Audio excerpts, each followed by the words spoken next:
नमस्कार, आप देख रहे हैं आपका अपना चैनल भिवानी हलचल खबरों के संग में मैं हूं मनोज कुमार। आइए सबसे पहले डालते हैं नजर आज की हेडलाइंस पर। माई युवा भारत पोर्टल से अधिक युवा विकसित भारत के संकल्प को देंगे नई गति, कहा सीटीएम अनिल कुमार। आईटीआई में रोजगार मेले का हुआ आयोजन, 40 युवाओं का हुआ चयन। खंड स्तरीय कल्चरल फेस्ट में प्रतिभाओं के महाकुंभ में करीब 400 विद्यार्थियों ने दिखाई अपनी प्रतिभा। बरसात के कारण हनुमान ढाणी क्षेत्र में जल भराव और गंदगी से लोग बेहाल। टीआईटी स्कूल में शुभम गैस एजेंसी का सेफ्टी क्लिनिक प्रोग्राम, बच्चों को सिखाए एलपीजी सुरक्षा के अहम नियम। ग्रामीण सफाई कर्मचारियों ने विभिन्न मांगों को लेकर उपायुक्त कार्यालय पर किया रोष प्रदर्शन। और अब खबरें विस्तार से। भिवानी में माई युवा भारत पोर्टल से अधिक युवाओं को जोड़ने के उद्देश्य से जिला सलाहकार समिति एवं जिला समन्वय समिति की बैठक आयोजित की गई। बैठक की अध्यक्षता सीटीएम अनिल कुमार ने की। उन्होंने कहा कि युवाओं की ऊर्जा और प्रतिभा ही विकसित भारत की सबसे बड़ी ताकत है और माई भारत पोर्टल के माध्यम से युवा समाज सेवा, स्वयं सेवा और राष्ट्र निर्माण की विभिन्न गतिविधियों से जुड़कर देश के विकास में महत्वपूर्ण भूमिका निभा सकते हैं। बैठक में सभी विभागों और शैक्षिक संस्थानों के अधिक से अधिक युवाओं का पंजीकरण कराने का आह्वान किया गया। डीआरडीए सभागार में बैठक में सीटीएम अनिल कुमार ने कहा कि भारत दुनिया के सबसे युवा देशों में से एक देश है और देश की सबसे बड़ी ताकत उसकी युवा शक्ति है।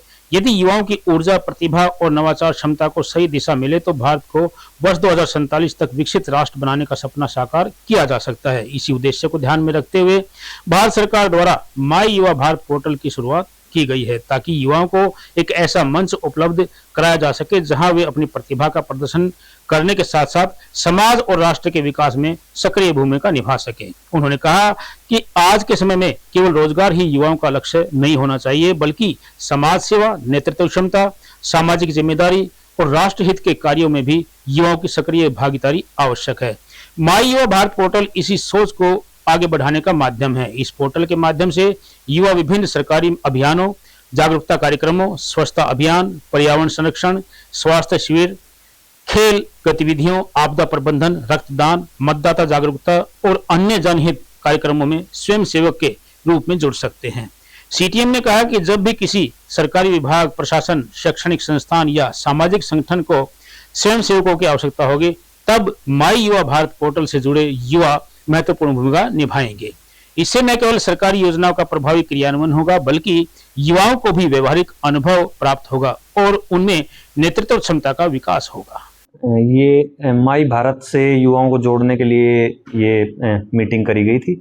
इसमें डिस्ट्रिक्ट यूथ ऑफिसर हैं, वो मेंबर सेक्रेटरी हैं कमेटी, तो उन्होंने अपनी जो है प्रेजेंटेशन दी। उसमें कंसर्न डिपार्टमेंट एजुकेशन से, आईटीआई से, एम्प्लॉयमेंट से, एलडीएम साहब हैं, इसके अलावा हेल्थ से, इन सब डिपार्टमेंट के लोगों को बुलाया गया था। लार्जली इसका पर्पज़ यही है कि यूथ को माई भारत से जोड़ा जाए ताकि किसी भी प्रोग्राम के लिए किसी वॉलंटियर की ज़रूरत हो तो उसमें उनको हम एनरोल कर सकते हैं। दूसरा, यूथ के लिए एक अपॉर्चुनिटी है काम करने की विकसित भारत के लिए। जो भी गवर्नमेंट की स्कीम है, अलग अलग विभागों की जो भी है, तो उनको जब वॉलंटियर की ज़रूरत हो तो वहाँ से ले सकती हैं। वो यूथ के लिए एज एक्सपीरियंशियल लर्निंग प्लेटफॉर्म के रूप में वो उनको मदद करेगा। आगे वो भी कुछ भी जो चीज़ परस्यू करना चाहते हैं तो उसमें उनको मदद करेगी वो चीज़। इसके संदर्भ में ये मीटिंग थी।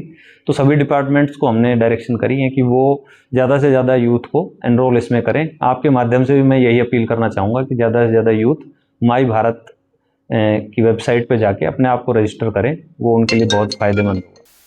प्रधानमंत्री विकसित भारत रोजगार योजना के तहत आईटीआई भिवानी में रोजगार मेले का आयोजन किया गया।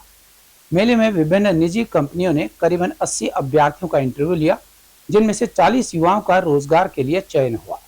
चयनित युवाओं को आकर्षक वार्षिक पैकेज के साथ प्रशिक्षण एवं अन्य सुविधाएं भी प्रदान की जाएंगी। वहीं युवाओं ने कहा कि सरकारी नौकरियों के साथ साथ निजी क्षेत्र में बढ़ते हुए अवसरों को देखते हुए उन्होंने इस रोजगार मेले में भाग लिया और उन्हें इसका लाभ भी मिला। रोजगार मेले के बारे में जानकारी देते हुए प्लेसमेंट ऑफिसर वीरेंद्र ने बताया कि सरकारी क्षेत्र के अलावा निजी क्षेत्र में नौकरियां चाहने वाले युवाओं को रोजगार देने के उद्देश्य से इन रोजगार मेलों का आयोजन करवाया जा रहा है। 34 वर्ष से कम आयु वर्ग के 12वीं से स्नातक पास युवाओं को इस रोजगार मेले में भाग लेने का अवसर दिया गया है। नियोक्ता इन युवाओं के अनुभव के अलग से नंबर लगा रहे हैं जिन्हें रोजगार दिया जाएगा। उन्होंने बताया कि इन युवाओं को जरूरी ट्रेनिंग के बाद अच्छे खासे वार्षिक पैकेज पर नौकरी पर रखा जाएगा, जिसमें टीए, डीए व अन्य जरूरी सुविधाएं भी मिलेंगी। वहीं रोजगार मेले में पहुंचे युवा विवेक साहिल ने बताया कि रोजगार कार्यालय के तहत उन्हें साक्षात्कार के लिए बुलाया गया था। यहाँ उनके अनुभव व वर्तमान कौशल की जांच की जा रही है, जिसके बाद उन्हें अच्छे पैकेज पर नौकरी पर रखा जाएगा। युवाओं ने बताया कि आने वाले समय में सरकारी की बजाय निजी क्षेत्र में नौकरियों को महत्व दिया जा रहा है। मेरा नाम साहिल है सर, और मैं मित्तल गांव से आया हूं यहाँ पे, और मैंने इसी भिवानी ITI से मैंने अपनी ITI कंप्लीट की थी। MMV ट्रेड से मैंने अपनी ITI कंप्लीट की थी, और आज यहाँ पे भिवानी के अंदर रोजगार मेला लगा हुआ था। यहाँ पे रोहतक से कंपनी आई हुई थी, रोहतक से कंपनी आई हुई है। यहाँ पे एशियन ऑटोमोबाइल कंपनी है, और यहाँ पे मेरा 18,800 का पैकेज लगा है। मंथली 18,800 रुपये मिलेंगे यहाँ पे, और खाना और ट्रांसपोर्ट उनकी तरफ से होगा रोहतक में। जी, मेरा नाम विवेक है और मैं भिवानी से हूँ, और मैं भिवानी ITI से सर मोटर मैकेनिक ट्रेड का छात्र हूँ। और जी यहाँ पे हमारे ITI में रोजगार मेला लगा हुआ था, जिसमें कि रोहतक से कंपनी आई हुई थी सर, जिसका एशियन ऑटोमोबाइल सर, उसमें हमारा सिलेक्शन हो गया सर। और हमें सर 18,800 रुपये का वेतन हर महीने मिला है जी, जिसमें कि मेरा नाम वीरेंद्र कुमार है और मैं यहाँ पे JPO हूँ, प्लेसमेंट ऑफिसर का काम है मेरा यहाँ पे। और आज जो है विभिन्न कंपनी आई हुई है, जैसे कि टोस्को और एशियन ऑटोमोटिव रोहतक से। तो इसमें आज लगभग 40 बच्चों का चयन हो चुका है, और बच्चे कंटिन्यू आ रहे हैं। तकरीबन 70 से 80 बच्चे यहाँ पे पहुँचे हैं, उनमें से लगभग 40 बच्चों का चयन हो चुका है। हम जो गवर्नमेंट ITI है हरियाणा के अंदर, कोई भी ITI है, वो 1 महीने में एटलीस्ट 2 बार तो जॉब फेयर ऑर्गेनाइज कर रही है।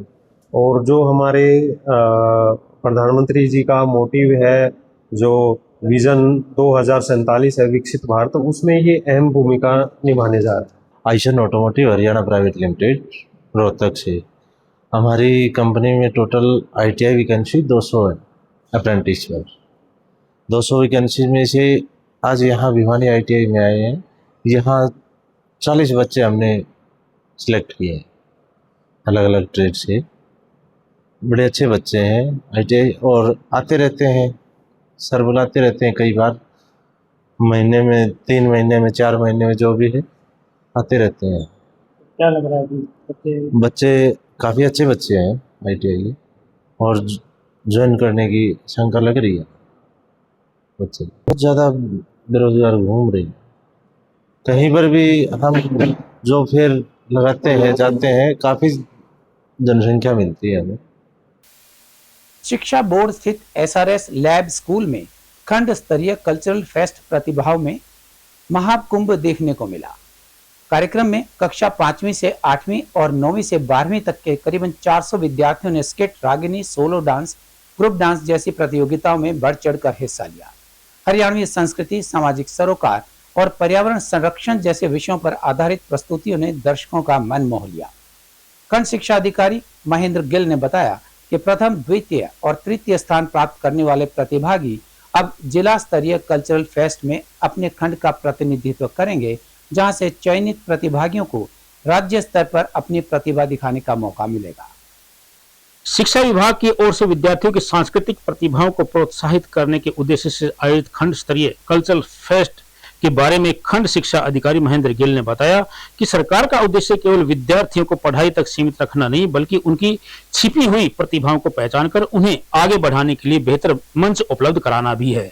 इसी उद्देश्य को लेकर प्रत्येक वर्ष कल्चरल फेस्ट का आयोजन किया जाता है, ताकि विद्यार्थियों का सर्वांगीण विकास सुनिश्चित हो सके।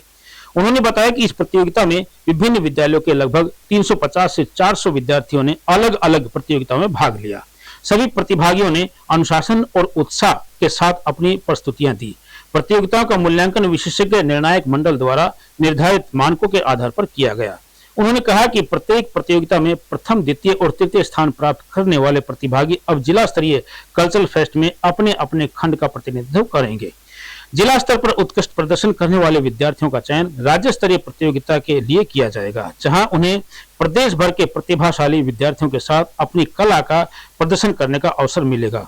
प्रतियोगिता में भाग लेने वाले विद्यार्थियों ने भी अपनी खुशी व्यक्त की। उनका कहना था कि इस तरह के कार्यक्रम उन्हें अपनी प्रतिभा दिखाने का बड़ा मंच प्रदान करते हैं। उन्होंने कहा कि खंड स्तर पर अच्छा प्रदर्शन करने के बाद अब उनका लक्ष्य जिला स्तर पर जीत हासिल करने का है।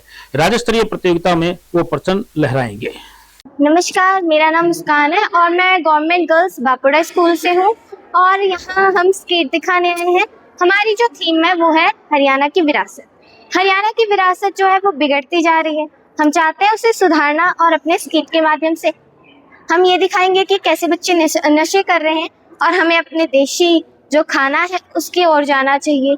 कैसे जो लड़कियां हैं वो बिगड़ रही हैं, लड़के बिगड़ रहे हैं, हम उन्हें भी सुधारना चाहते हैं अपने स्केट के माध्यम से और हमें यहाँ की बहुत अच्छा लगा। नमस्कार, मेरा नाम पुष्पा है। मैं सर्वपल्ली राधाकृष्ण लैब स्कूल से हूँ। आज स्कूल में कल्चरल फेस्ट है तो आज हमारे ड्रामा है तो मैंने इसमें पार्टिसिपेट किया। हमारे ड्रामा का कॉन्सेप्ट है हरियाणा की सांग को बचाना। इसमें ये दर्शाया गया है कि ना कैसे कैसे लोग की संस्कृति बिगड़ती जा रही है। हरियाणा के सांग को बचाने के लिए यहाँ पे हमने बहुत ही अच्छे से दर्शाया कि हमें अपने सांग को कभी नहीं भूलना चाहिए, हमें अपनी संस्कृति को भी अपने साथ लेके चलना चाहिए। नमस्ते, मेरा नाम तन्नू है। मैं खरक कला से हूँ, GG+SSS से। और आज जो हम स्किट लेके आए हैं वो साइबर फ्रॉड के ऊपर है। आजकल साइबर फ्रॉड बहुत ज़्यादा बढ़ रहा है, इसके चलते हम इसके लिए एक स्किट लेके आए हैं। और स्कूल की जो व्यवस्था है काफ़ी अच्छी है, काफ़ी अच्छा लगा यहाँ पे आके।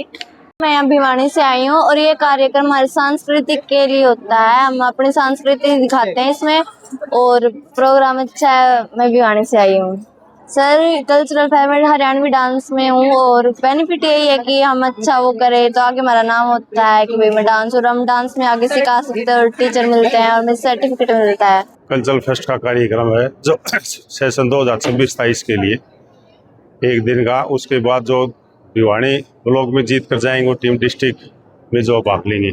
आज इस कार्यक्रम में 5 से 8 और 9 से 12 के बच्चे भाग ले रहे हैं, जिसमें Ragini, skit, solo dance, group dance के बच्चे हैं।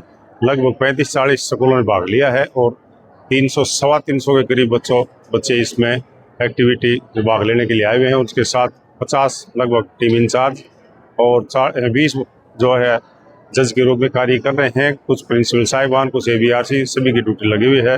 और ब्लॉक कोऑर्डिनेटर मेरे पास जो है ब्लॉक के प्रवेश गौतम जी हैं, बढ़िया बखूबी निभा रहे हैं। उनके साथ साथ दूसरी टीम काम कर रही है। भिवानी में हुई बारिश ने एक बार फिर नगर परिषद और प्रशासन के जल निकासी के दावों की पोल खोल दी है। हनुमान ढानी से लेकर अनाज मंडी तक अनेक इलाकों में जल भराव और सीवरेज का गंदा पानी लोगों के लिए बड़ी परेशानी बन गया है। हालात ऐसे हैं कि गलियां तालाब में तब्दील हो गई हैं और स्कूली बच्चों, बुजुर्गों, महिलाओं एवं व्यापारियों को भारी दिक्कतों का सामना करना पड़ रहा है। स्थानीय लोगों का आरोप है कि हर साल शिकायतों और वादों के बावजूद समस्या का स्थायी समाधान नहीं किया जा रहा है। हनुमान ढाणी व आसपास के क्षेत्र के लोगों का कहना है कि जल भराव के कारण कई घरों में पानी घुसने की स्थिति बन जाती है। लोगों को अपने घरों के बाहर ईंटें व पत्थर रखकर बाहर निकलना पड़ता है। दोपहिया वाहन फिसलने का खतरा बना रहता है, जबकि पैदल चलने वालों को भी काफी मुश्किलों का सामना करना पड़ता है। महिलाओं, बुजुर्गों और छोटे बच्चों के लिए यह समस्या और भी गंभीर हो जाती है। सबसे अधिक चिंता का विषय स्कूली बच्चों की सुरक्षा और स्वास्थ्य है। इन सभी बच्चों को मजबूरन गंदे और बदबूदार पानी से होकर गुजरना पड़ रहा है। कई जगह पानी इतना अधिक भरा हुआ है कि सड़क दिखाई तक नहीं देती। ऐसे में छोटे बच्चों के गिरने और चोटिल होने का खतरा बना रहता है। अभिभावकों का कहना है कि बच्चों को रोजाना इस तरह के गंदे पानी से निकालना उनकी मजबूरी बन गई है। उन्हें डर है कि इससे बच्चों में त्वचा संबंधी बीमारियां, संक्रमण और अन्य स्वास्थ्य समस्याएं फैल सकती हैं। समस्या बनी हुई है ये सर। यहाँ पे आते हैं सब, कोई कूड़ा डाल जाते हैं, बहुत बदबू मारते हैं। यहाँ पे खड़ा भी नहीं आ रहा। ये कह रहे हैं कि भिवानी ऐसा शहर है, ये है, सारे गंदगी फैला रखते हैं शहर में। हाँ, सारे सब यहाँ पे डाल के जाते हैं, मंडी वाले भी, सब भी, कोई नहीं। गाड़ी आती है इसमें कुछ नहीं डालते, सारा यहाँ पे डाल के जाते हैं। तो उस नगर परिषद की गाड़ी आती नहीं है यहाँ पे? गाड़ी आती है, डालते नहीं है ये। गाड़ी उठाती नहीं इसको? गाड़ी आती है, गाड़ी में डालते नहीं, यहाँ पे डाल के जाते हैं सब। गाड़ी आती है, गाड़ी में डालते नहीं, सारे यहाँ पे उठा के डालते। अरे बच्चों के लिए बहुत परेशानी आ रही, स्कूल में छोड़ नहीं पाते हैं बच्चों को। नाली नीचे रह जाती है, ऊपर रह जाता है, मुश्किल होता है। पानी गोडे गोडे भरा है यहाँ पर, तो कैसे लाए बच्चों स्कूल में, ना अकेले भेज सकते, खतरा बना हुआ है। बहुत ज़्यादा परेशानी है जी हमने तो। यहाँ पर बारिश होते ही पानी से निकला नहीं जाता, एक एक घंटा हो जाओ है पानी में जाते हुए। बच्चे तो पानी में जा भी नहीं सकते, गोदी उनका हम उठा नहीं सकते, बैग में इतना वजन हो जाता है, हम कैसे जाए। एक एक घंटा तक हमें पानी में जाने में परेशानी होती है। सारी गली पानी से भरी है, कैसे जाए, गली को पक्का करवाया जाए जी। वो कई सालों से यहाँ पर पानी भरा रहा है, 15 साल हो गए, बहुत ज़्यादा। वैसे तो बड़ी गली पक्की, फिर न पानी नहीं जा रहा। तो शाम रोड स्थित टीआईटी वरिष्ठ माध्यमिक विद्यालय में विद्यार्थियों को गैस सुरक्षा के प्रति जागरूक करने के उद्देश्य से शुभम गैस एजेंसी द्वारा सेफ्टी क्लिनिक प्रोग्राम का आयोजन किया गया। कार्यक्रम में एलपीजी गैस के सुरक्षित उपयोग, गैस रिसाव की स्थिति में बरती जाने वाली सावधानियों और आग लगने जैसी आपात परिस्थितियों में बचाव के तरीकों की जानकारी दी गई। विशेषज्ञों ने गैस सिलेंडर, रेगुलेटर और पाइप के सुरक्षित उपयोग का व्यावहारिक प्रदर्शन भी किया और विद्यार्थियों से जानकारी अपने परिवार के साथ साझा करने का आह्वान किया। शुभम गैस एजेंसी के संचालक राज मिन्हास ने विद्यार्थियों को बताया कि लगभग हर घर में एलपीजी गैस का उपयोग किया जाता है। यह सुविधा जितनी उपयोगी है उतना ही आवश्यक इसका सुरक्षित उपयोग करना भी है। थोड़ी सी लापरवाही बड़ी दुर्घटना का कारण बन सकती है, इसलिए प्रत्येक व्यक्ति को गैस सुरक्षा के बुनियादी नियमों की जानकारी होना बेहद जरूरी है। विशेषज्ञ प्रदीप कुमार शर्मा और फिरदौस ने बच्चों को बताया कि यदि घर में कभी गैस की गंध महसूस हो तो सबसे पहले घबराना नहीं चाहिए। तुरंत गैस रेगुलेटर बंद करें और किसी प्रकार का बिजली का स्विच ऑन या ऑफ न करें। माचिस, लाइटर या किसी प्रकार की आग का प्रयोग बिल्कुल न करें। घर की सभी खिड़कियां और दरवाजे खोल दें ताकि गैस बाहर न निकल सके और इसके साथ साथ गैस निकलने के रास्ते भी उन्हें मिल जाए और वातावरण सुरक्षित हो जाए। इसके बाद तुरंत अपनी गैस एजेंसी या संबंधित हेल्पलाइन नंबर पर सूचना दें। टीआईटी सेकेंडरी स्कूल में सेफ्टी क्लिनिक ऑर्गेनाइज की थी, जिसमें 10वीं और 12वीं के बच्चे, लड़के लड़कियां दोनों ने भाग लिया था। इस सेफ्टी क्लिनिक में हमने उन लोगों को बहुत सी जानकारियां और ज्ञान दिया था, जिससे कि सावधानी बरतें वो लोग गैस में और आगे कोई दुर्घटना ना हो। उसके लिए हमने बताया, सब बच्चों को अवगत कराया कि किस तरह सिलेंडर को हमेशा सीधा रखना चाहिए, कभी उसको लिटा के नहीं रखना चाहिए, चूल्हा हमेशा ऊपर होना चाहिए, चूल्हा कभी भी खुली खिड़की के सामने नहीं होना चाहिए। कोई भी खाना बनाने के समय जहाँ तक हो आप सूती कपड़े पहने, सिंथेटिक कपड़े पहन के खाना ना बनाएं। जब भी गैस जलानी हो हमेशा पहले माचिस का प्रयोग करें, लाइटर का प्रयोग कम करें या ना करें। पहले माचिस जलाएं फिर बाद में स्विच ऑन करें गैस का, नहीं तो गैस फैलने की आशंका रहती है। और रसोई में कोई भी आप दूसरा ज्वलनशील पदार्थ ना रखें, जैसे फ्रिज है, घर का दिया, अगरबत्ती, मंदिर है, स्टोव है, और कोई भी कुकिंग माध्यम वहाँ नहीं होना चाहिए। भिवानी में अपनी लंबित मांगों को लेकर ग्रामीण सफाई कर्मचारियों ने जोरदार प्रदर्शन किया। C2 के आह्वान पर कर्मचारी पुराना बस अड्डा से जिला उपायुक्त कार्यालय तक रोष मार्च निकालते हुए पहुंचे और पंचायत मंत्री कृष्णलाल पंवार के नाम ज्ञापन सौंपकर 16 लंबित मांगों को जल्द लागू करने की मांग की। कर्मचारियों ने आरोप लगाया कि वेतन बढ़ोतरी और एरियर सहित पूर्व में हुए समझौते को पूरी तरह लागू नहीं किया गया है। साथ ही चेतावनी दी, यदि जल्द ही मांगे पूरी नहीं हुई तो आंदोलन को और तेज कर दिया जाएगा।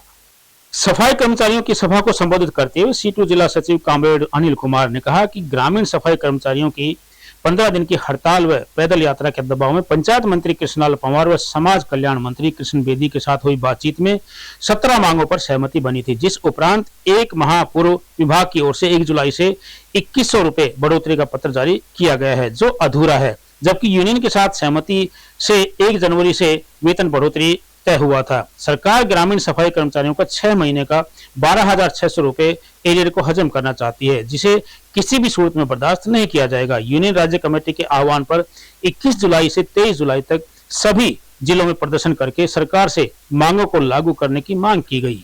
यूनियन ने पंचायत मंत्री को ज्ञापन भेजकर वेतन बढ़ोतरी के 6 महीने के एरियर 12,600 रुपए का पत्र जारी करने के लिए 16 मांगों को तुरंत लागू करने की मांग की गई है।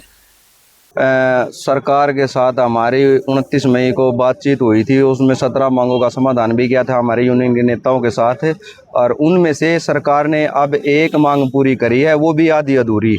वो भी जुलाई के महीने से कह रहे हैं कि वो जुलाई के महीने से लागू करेंगे, और 6 महीने का एरियर हमारा खाने की सोच रहे हैं। और जो हमारी 16 मांगें बची हुई हैं उनका कोई लेटर जारी नहीं करा है। और हम एक बात बता देना चाहते हैं सरकार को हम बनाते हैं, हमें नहीं। हम सरकार बना सकते हैं तो सरकार को गिरा भी सकते हैं, और बार बार वादा खिलाफी कर रखी है। 24 नवंबर 2024 को भी सीएम सैनी ने कहा था कि भाई 26,000 वेतन लागू करेंगे, और उसका भी टुकड़े टुकड़े देने का प्रयास कर रहे हैं। आज ग्रामीण सफाई कर्मचारी यूनियन हरियाणा के आह्वान पर तमाम ज़िलों में ये डिस्ट्रिक्ट हेडक्वार्टर के ऊपर हमने प्रदर्शन किए हैं, और प्रदर्शन करके पंचायत मंत्री को हमने ज्ञापन भेजा है। ज्ञापन के माध्यम से हमने एक ही मांग की है कि अभी 29 मई 2026 को पंचायत मंत्री कृष्ण लाल पवार जी और कृष्ण बेदी जी, उन दोनों मंत्रियों के साथ में हमारे संगठन की बातचीत हुई थी। उस बातचीत में इन्होंने 17 मांगों के ऊपर सहमति जताई थी, और 17 मांगों में से अभी 1 महीना बाद उन्होंने 2100 रुपये वेतन बढ़ोतरी की चिट्ठी जारी की, जो वो भी 1 जुलाई से लागू करने की घोषणा सरकार ने की है। तो अभी हमारे संगठन की राज्य कमेटी के आह्वान पर आज और परसों 3 दिन लगातार पूरा हरियाणा में ये इस प्रकार के छोटे बड़े प्रदर्शन होने लग रहे हैं, और हम ये मांग कर रहे हैं सरकार से कि जो वायदा खिलाफी ना करके ने जो तमाम मुद्दों के ऊपर जो सहमति बनी थी उनके लेटर तुरंत जारी करो। और अब जाने से पहले एक नजर आज की हेडलाइंस पर। माई युवा भारत पोर्टल से जुड़े अधिक से अधिक युवा विकसित भारत के संकल्प को देंगे नई गति, कहा सीटीएम अनिल कुमार। आईटीआई में रोजगार मेले का हुआ आयोजन, 40 युवाओं का हुआ चयन। खंड स्तरीय कल्चरल फेस्ट में प्रतिभाओं के महाकुंभ में करीब 400 विद्यार्थियों ने दिखाई अपनी प्रतिभा। बरसात के कारण हनुमान ढाणी क्षेत्र में जल भराव और गंदगी से लोग बेहाल। टीआईटी स्कूल में शुभम गैस एजेंसी का सेफ्टी क्लिनिक प्रोग्राम, बच्चों को सिखाए एलपीजी सुरक्षा के अहम नियम। ग्रामीण सफाई कर्मचारियों ने विभिन्न मांगों को लेकर उपायुक्त कार्यालय पर किया रोष प्रदर्शन। हमारे आज के अंक में बस इतना ही। अगले अंक के लिए देखते रहिएगा आपका अपना चैनल भिवानी हलचल।